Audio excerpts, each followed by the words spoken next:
thoughts on the week and putting together a good performance? What was most satisfying? Was satisfying getting through, I guess, ultimately, but I played really poorly yesterday and somehow shot a decent score, and to turn it around and play solid today and give myself a chance to go through,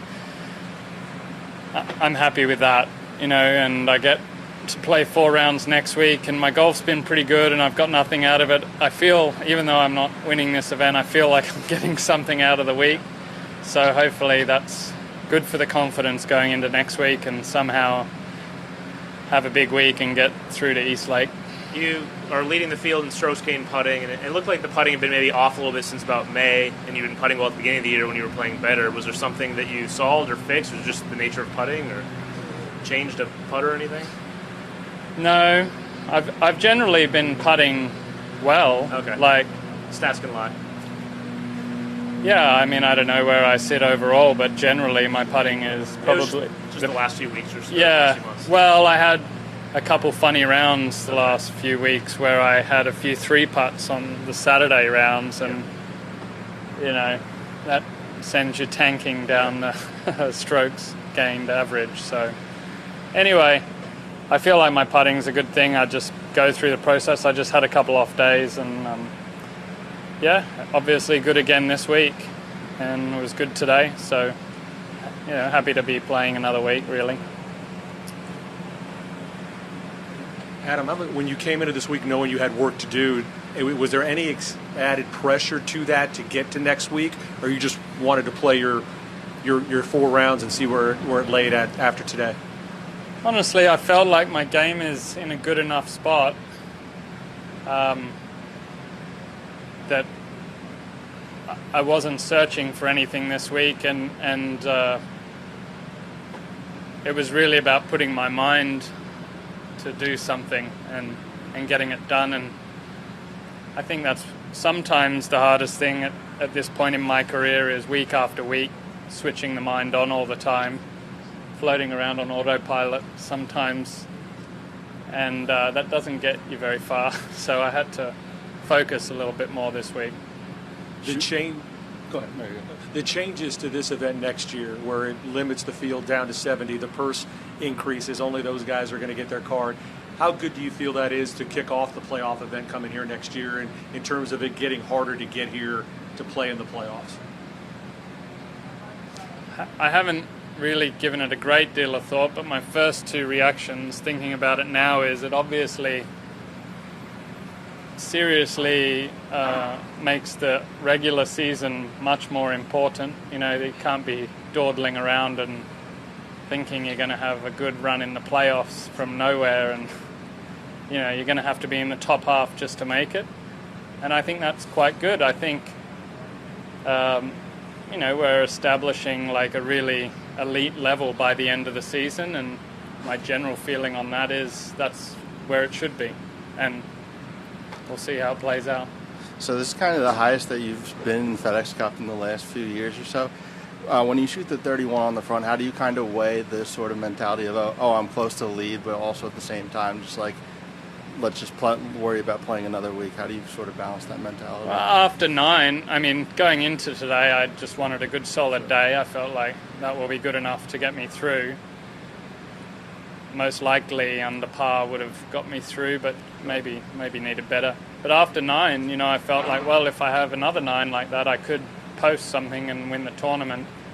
And then a quick bogey on 10 teaches me for thinking anything at all, and I'm back grinding just to play another week.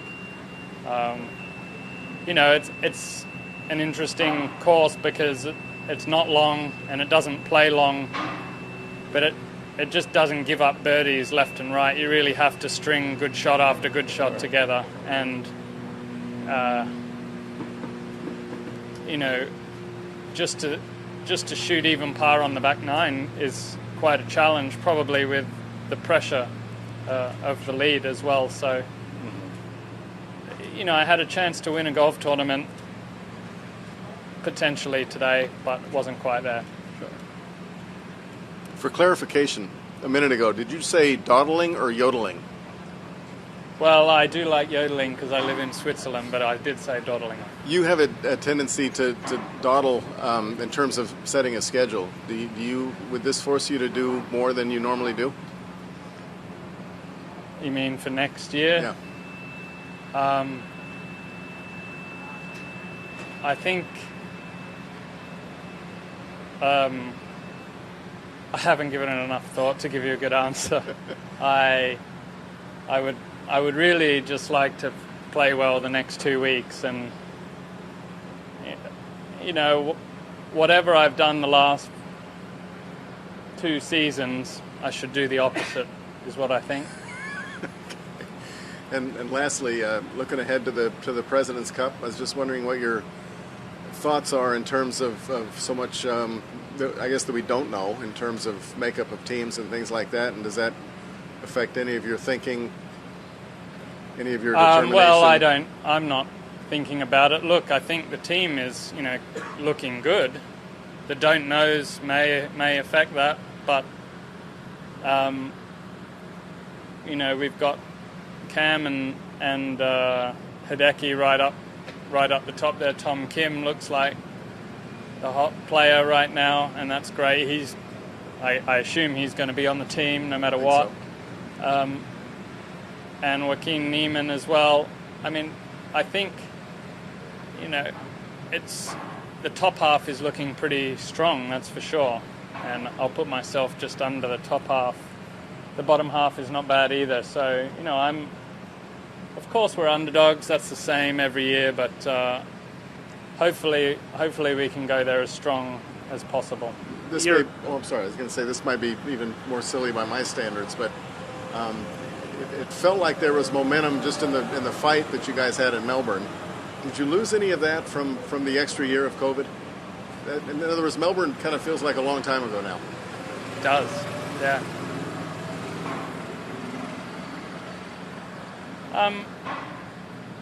Yeah, look, I think I have to say, I mean, I'll give Trevor a lot of credit of really, he's had basically 3 years to get organised for this, nearly 3 years, when he should have only had nearly 2, and he's done a great job of kind of keeping that enthusiasm and for the players who were in Melbourne, reminding them of it, and educating the players who are coming on the team of how good it was. Trevor's a good mate of mine, and he's put his heart and soul into this thing, so I think he's done a really good job of keeping enthusiasm very high and making sure those guys remember, how close we were to an incredibly special week in Melbourne. You are going to be on the team either way, but were you aware of where you stood in the standings entering this week? Did Trevor tell you he would pick me no matter what? We would assume. Oh. I don't have any confirmation. He didn't tell me that. Okay. So He's dawdling. He's been watching me grind away every week. The old dog out here grinding me into the ground, trying to make his team. I don't know. I was 7th maybe on the. So you were 8 entering the week. 8. So I would think this. Okay. What does it mean to just potentially qualify automatically and free up a pick for him? Yeah, I don't really want to lean on a pick from Trevor because I think I should play good enough to get on the team, and hopefully that leaves him some room to make smart picks and never have to justify picking me. Thanks.